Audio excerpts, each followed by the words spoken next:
7h50 sur RFI, notre invitée ce matin, Fabienne Quiriot, bonjour. Bonjour. Merci d'être avec nous. Fabienne Quiriot, vous êtes directrice générale de la CNAP, la Convention nationale des associations de protection de l'enfant. Emmanuel Macron a visité hier jeudi un centre d'accueil pour enfants victimes de maltraitance à Soissons, au nord-est de Paris.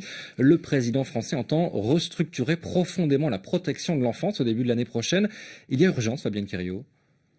Alors d'abord, il faut se réjouir qu'au plus haut niveau, le chef de l'État puisse s'intéresser à cette question, qui mérite d'ailleurs tout l'intérêt de la nation.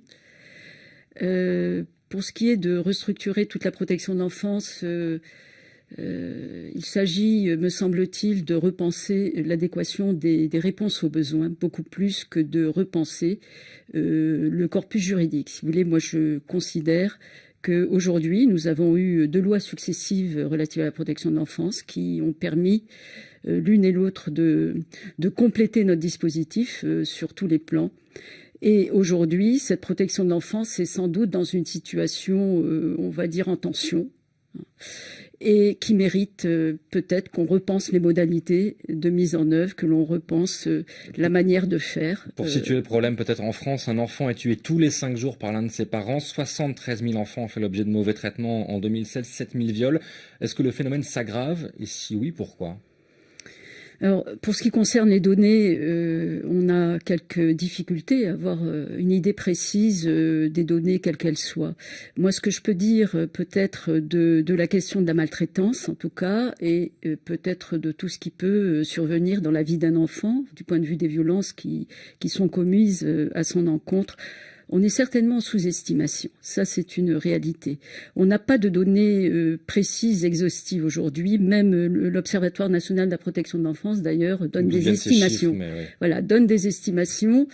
Alors, ce que l'on constate, c'est que effectivement, on est dans une tendance à nouveau qui repart à la hausse. Depuis, il y a une sorte de rupture depuis 2010-2012 qui nous interpelle. Qu'est-ce qui fait que aujourd'hui, on a un nombre d'enfants qui s'accroît, qui est en danger finalement parce qu'il s'agit de l'enfance en danger. C'est dû à quoi? Quels sont les facteurs d'explication?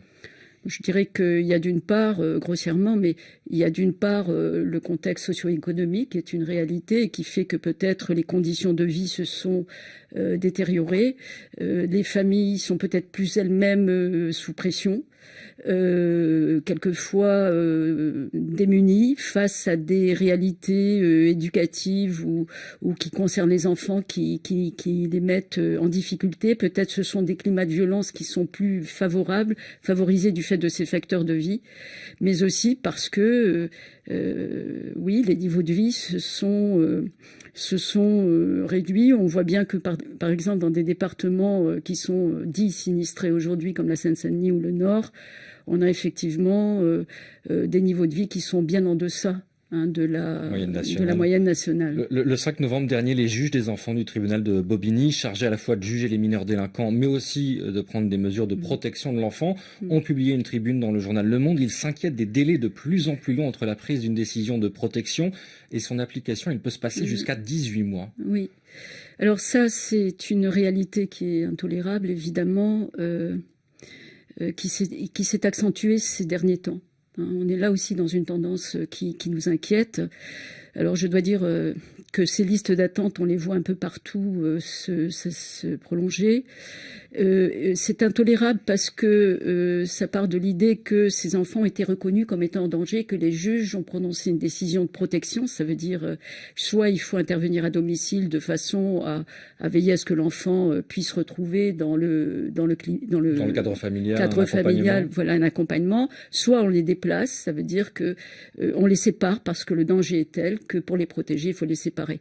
Donc ça nous pose question, comment admettre qu'un enfant reconnu en danger suite aussi à une décision judiciaire, cette décision judiciaire ne soit pas exécutée. Ça pose d'abord le problème de que signifie la décision judiciaire si on ne l'applique pas, et que signifie le fait que l'on laisse des enfants dans une situation de danger. C'est comme si vous voulez, on reconnaît chez un patient une maladie grave qui nécessite une intervention rapide et que, ma foi, on lui dit on va attendre plusieurs mois, il y a une longue liste d'attente. Personne n'accepterait ça. Or, pour ces enfants, c'est peut-être parce que c'est une minorité silencieuse. qui fait que c'est une maltraitance qui s'ajoute, en fait, en ne respectant pas leur droit à la... Vous évoquiez le département du Nord, début novembre, 650 agents de l'aide sociale à l'enfance ont défilé devant l'hôtel du département à Lille pour dénoncer le manque de moyens qui a pour conséquence, disent-ils, de mettre en danger ceux qu'ils sont censés protéger. Vous avez suivi ce mouvement? Oui, bien sûr. Alors, ça rejoint Bobigny, puisqu'à Bobigny aussi, vous avez les professionnels du département qui ont manifesté, tout comme ceux du Nord. Malheureusement, nous sommes là aussi à une conjonction de facteurs. Peut-être que il y a eu depuis 2010-2012, même si l'aide sociale à l'enfance a toujours été sanctuarisée, si vous voulez, les départements ont toujours donné les moyens à cette aide sociale à l'enfance. C'est vrai que par choix politique, parce qu'il y a aussi d'autres raisons de traiter l'action sociale, d'autres domaines, et que certains départements font le choix peut-être de réduire la voilure. Je reprends l'exemple du Nord, même si c'est de fermer les places. Département, 700 places supprimées en foyer d'accueil, 700 sur 5000. Alors l'argument budgétaire, au-delà de l'argument budgétaire, les responsables politiques disent qu'ils veulent rebasculer les moyens sur la prévention plus que sur la protection. Qu'en pensez-vous? Moi, je suis tout à fait d'accord. La vraie raison ce serait une raison tout à fait légitime si on disait on va migrer vers l'amont. Mais pour migrer vers l'amont, si vous voulez, c'est pas soit l'un soit l'autre. Il faut vraiment une période transitoire qui permette de redéployer vers l'amont, vers des actions de prévention qui sont nécessaires. On ne peut pas continuer à penser la protection de l'enfance comme étant simplement composée de réponses curatives.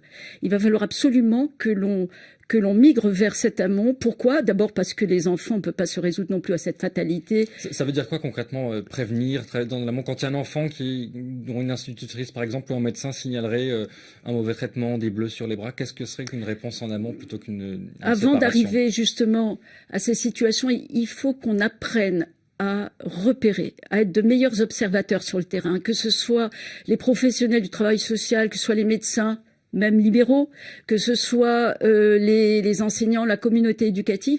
Il faut que nous soyons attentifs, beaucoup plus que nous ne le sommes aujourd'hui, à des signes qui peuvent indiquer qu'un enfant est dans le mal-être. Ça ne veut pas dire que systématiquement il est maltraité, mais ça doit nous interroger. Et c'est pour ça que nous pensons que vraiment tout petit, déjà tout petit, mais même à l'école, ce sont les domaines de vie de l'enfant privilégiés, c'est l'école. La santé scolaire est exsangue aujourd'hui. Or, ce seraient des observateurs de première ligne que de voir que des enfants ne vont pas très bien. C'est ça en amont. Et puis aussi, c'est soutenir des parents qui sont en difficulté, tout simplement, pas en échec, mais parce qu'ils ont des interrogations, ils ont des questions, ils sont isolés, ils n'y arrivent pas, ils ne savent pas, ils n'ont pas de relais peut-être autour d'eux ou les ressources qu'il faut pour les aider, pour les épauler.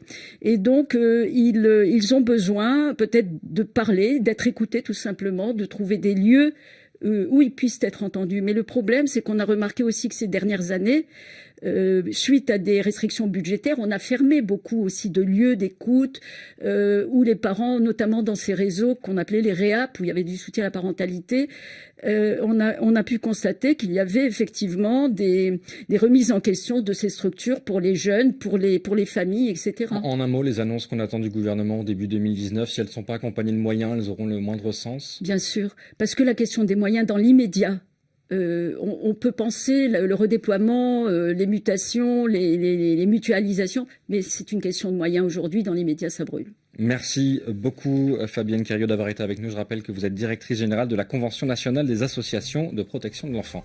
Merci d'avoir été avec nous ce matin. Merci.